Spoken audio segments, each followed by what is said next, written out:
संभाजी महाराज की शहादत।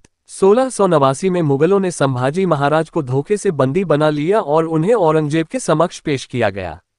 मुगल सरदार मुकर्रब खान ने संभाजी के सभी सरदारों को मार डाला। संभाजी को उनके सलाहकार कवि कलश के साथ बहादुरगढ़ ले जाया गया था। संभाजी को देखकर औरंगजेब को यकीन ही नहीं हुआ और वो जमीन पर बैठकर अपने अल्लाह को याद करने लगा। जैसे ही वो बैठा, कवि कलश ने कहा, जो रवि छवि लिछत ही खद्यो थोत बद्रन त्यो तू तेज निहारी ते तखत तज्जो अवर्ग। उद्धरण चिन्ह, जिसका अर्थ है जिस तरह सूरज के प्रकाश को देखकर जुगनू का प्रकाश नष्ट हो जाता है, उसी प्रकार यह राजा अपना सिंहासन छोड़कर तुम्हारे समक्ष आया है। अब वह आग बबूला हो गया। उसने आदेश दिया कि कवि कलश की जुबान काट दो। उनसे संभाजी के सामने प्रस्ताव रखा कि वह सारे किले मुगल शासक को सौंपकर इस्लाम धर्म कबूल कर ले, इससे उनकी जान बख्श दी जाएगी। संभाजी राजे ने इसे मानने से साफ मना कर दिया तो उन पर अत्याचार शुरू कर दिया गया। संभाजी राजे और कवि कलश को जोकर जैसे कपड़े पहनाकर शहर में घुमाया। उन पर पत्थर बरसाए गए, भाले चुभाए और एक बार फिर से इस्लाम कबूलने के लिए कहा।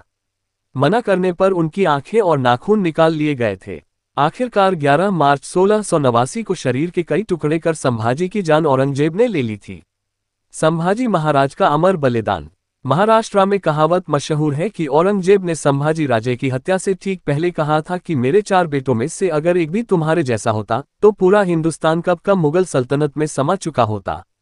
बताया जाता है कि संभाजी के शव के टुकड़े तुलापुर की नदी में फेंक दिए गए थे, जहां से निकालकर कुछ लोगों ने शरीर की सिलाई की और अंतिम संस्कार किया था।